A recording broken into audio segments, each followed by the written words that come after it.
Assalamualaikum warahmatullahi wabarakatuh. Alhamdulillahirabbil alamin. Wassalatu wassalamu ala asrofil anbiya'i wal mursalin wa ala alihi wa ashabi ajmain. Amma ba'du. Puji dan syukur marilah selalu kita panjatkan kehadirat Allah Subhanahu wa taala yang telah memberikan kita nikmatnya, hidayahnya, yang alhamdulillah saat ini kita masih diberikan kesehatan, masih diberikan umur, dan masih diberikan segalanya. Sholawat dan salam tak lupa kita haturkan pada Nabi Muhammad Shallallahu Alaihi Wasallam yang telah berjuang dengan segala usahanya, dengan penuh tanggung jawab, dan dengan gigih serta sungguh-sungguh serta pantang menyerah dalam menjalankan dan menyebarkan agama Islam ini. Melalui kultum ini kami tentunya berwasiat kepada diri kami sendiri, kepada segenap karyawan SDIT MTA Sukoharjo dan seluruh anak-anak yang bersekolah di SDIT MTA Sukoharjo.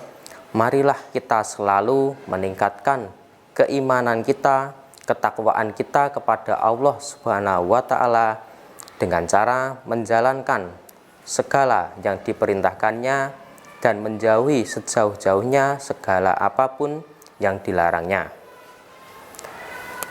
Menjadi manusia yang terbaik, menjadi insan yang terbaik, tentunya itu menjadi tujuan akhir dari setiap manusia. Untuk menjadi insan yang terbaik, untuk menjadi manusia yang terbaik, tentunya kita harus berpedoman, harus memiliki kriteria dan juga memiliki panduan agar pada akhirnya kita bisa menjadi manusia yang terbaik. Dengan menjadi manusia yang terbaik, dengan menjadi insan yang terbaik, tidak hanya meningkatkan derajat kita di hadapan manusia, tidak hanya meningkatkan derajat kita di hadapan manusia saja, tetapi juga akan meningkatkan derajat kita di hadapan Allah Subhanahu wa taala. Marilah sejenak kita coba meneladani sikap dan perilaku Rasulullah dalam menjadi manusia atau utusan yang terbaik dan juga utusan yang pantang menyerah dalam menyebarkan agama Islam ini. Allah Subhanahu wa taala berfirman dalam Quran surat Al-Ahzab nomor surat ke-33 ayat 21.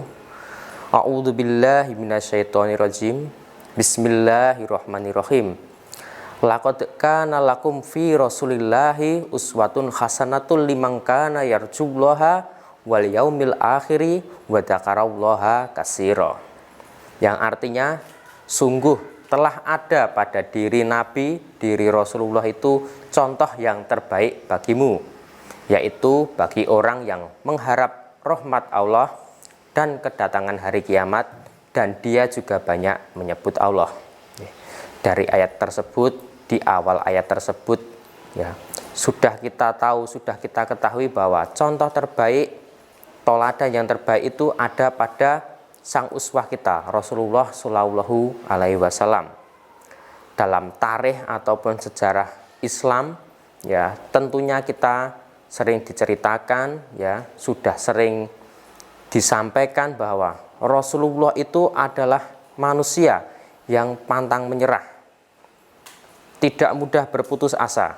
Hal itu bisa kita lihat dari cerita-cerita sejarah Islam tentang Nabi Muhammad Shallallahu Alaihi Wasallam.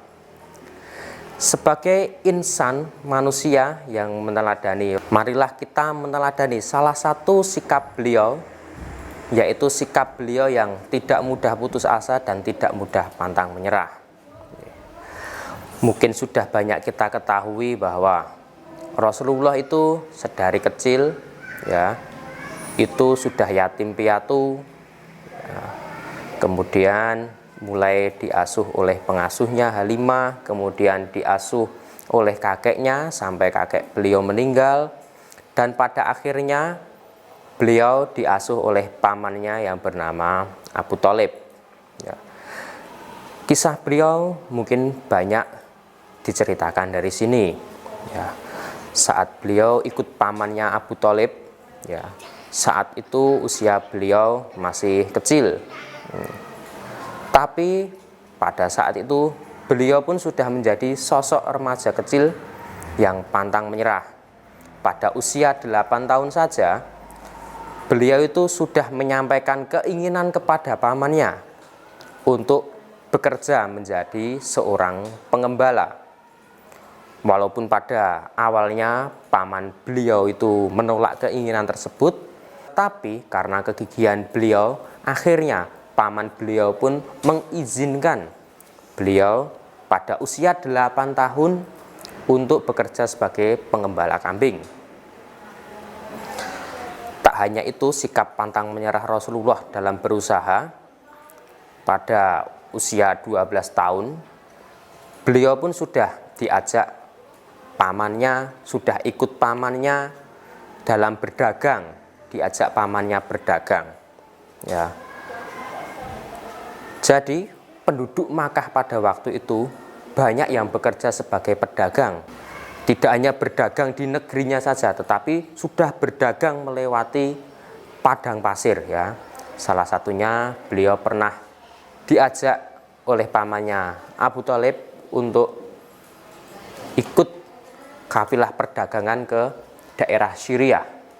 Rasulullah sendiri mungkin sering kita dengar dalam tarikh ya, beliau sudah pada usia 12 tahun, beliau sudah lebih dari 3 kali melakukan perjalanan antar negara. Sehingga hasilnya Rasulullah mengenal banyak karakter sejak kecil. Nah, kemudian setelah dewasa Rasulullah SAW mulai mencoba berdagang ya, karena beliau melihat kondisi pamannya yang hanya berkecukupan dan harus menghidupi banyak orang. Akhirnya beliau mencoba berdagang sendiri. Mulai saat itu Rasulullah SAW mulai membangun integritas beliau sebagai pedagang di kalangan penduduk Makkah, sehingga beliau menjadi seorang pedagang yang profesional, seorang pedagang yang disukai karena kepiawaian beliau berdagang dan karena kejujuran beliau. Dari hal inilah, kondisi inilah, akhirnya beliau dipertemukan dengan Khadijah pada waktu itu ya. Khadijah ini seorang saudagar, pedagang yang sukses ya, sehingga beliau akhirnya bekerja untuk Khadijah ya, untuk mendagangkan dagangan Khadijah, sehingga pada akhirnya pada usia 25 tahun dan Khadijah kurang lebih 40 tahun beliau menikah dengan Khadijah. Tidak hanya itu, sikap luar biasa beliau Rasulullah juga kita lihat dalam kegigihan beliau yang tidak kenal putus asa dalam berdakwah kepada kaumnya, kaum Quraisy ya. Pada waktu itu, pada awal dakwah dilakukan masih sembunyi-sembunyi, belum terang-terangan ya. Hal itu terjadi kurang lebih 3 tahun ya. Dari dakwah sembunyi-sembunyi itu kemudian turunlah perintah Allah ya, pada surat Asy-Syu'ara ayat 214 sampai ayat 216 yang memerintahkan beliau untuk berdakwah secara terang-terangan.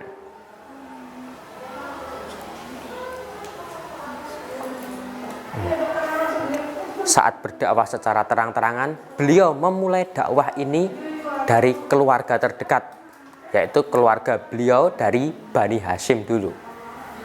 Nah, dari Bani Hashim ini hanya Ali saja yang menerima dakwah beliau, sedangkan pamannya yang lain menolak, terutama Abu Jahal dan Abu Lahab.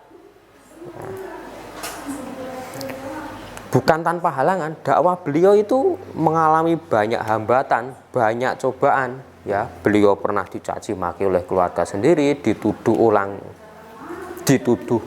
orang gila ya, tukang sihir, dan masih banyak lagi. Tidak hanya ejekan, cemoohan, tapi juga perilaku buruk, bahkan pernah dilempar kotoran ya, dipukul ya. Tapi beliau pun masih pantang menyerah dalam berdakwah. Nah,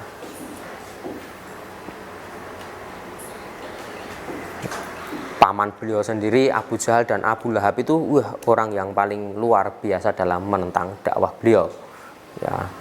Apalagi setelah pada akhirnya ya Khadijah meninggal, kemudian pamannya Abu Thalib meninggal ya, Abu Jahal dan Abu Lahab itu sangat-sangat menentang dakwah beliau ya.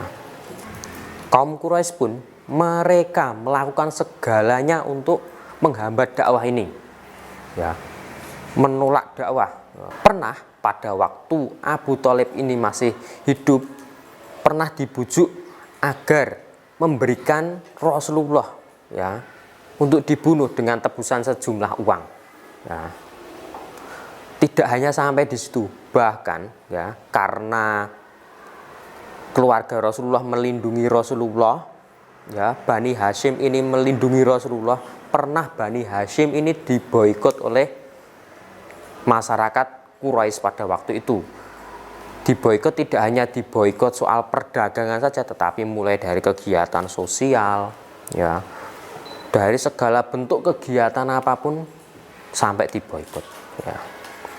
Tapi dengan kondisi itu ya tidak membuat beliau berputus asa. Justru beliau ya punya kesempatan berdakwah kepada keluarga sendiri, kepada kalangan beliau sendiri ya. Dengan segala cobaan itu ya, hingga pada akhirnya Allah memerintahkan untuk beliau dan pengikutnya untuk berhijrah. Berhijrah ke Madinah pada waktu itu, ke Yasrib. Dan mulai pada saat itu Islam mulai berkembang ke Yasrib, ke Madinah ya, dan mulai berkembang ke berbagai daerah. Maka dari itu, marilah kita sebagai insan yang meneladani Rasulullah ya, jangan sampai kita menjadi manusia yang mudah menyerah, manusia yang kalah ya. Kondisi saat ini ya, walaupun kita di masa pandemi ya, janganlah menjadi pribadi yang mudah menyerah. Kita sebagai guru haruslah bisa memanfaatkan kondisi pandemi ini untuk berkreasi bagaimana pendidikan anak kita, siswa-siswa kita tetap sesuai dengan kompetensi. Untuk siswa-siswaku, jangan lupa kondisi pandemi ini jangan menjadikan kalian malas, jangan menjadikan kalian putus asa untuk belajar. Walaupun kondisi terkadang masih ikut online, terkadang juga offline, tetapi marilah kita tetap bersemangat dalam belajar. Jangan sampai malas untuk belajar. Nah, dari apa yang kami sampaikan tadi, mungkin bisa kita ambil intisarinya bahwa sebagai insan, sebagai manusia, kita itu diciptakan Allah untuk tidak mudah berputus asa. Ya, apalagi berputus asa dalam kehidupan kita sehari-hari. Allah tidak menciptakan kita manusia untuk menjadi manusia yang berputus asa. Ya, kita contoh Rasulullah. Beliau tidak pernah berputus asa dalam berdakwah hingga akhirnya kita bisa merasakannya. Kita bisa merasakan beragama Islam dan beriman hingga saat ini. Ya, mungkin itu dari kami. Ya, semoga bermanfaat. Billahi taufik wal hidayah. Wassalamualaikum warahmatullahi wabarakatuh.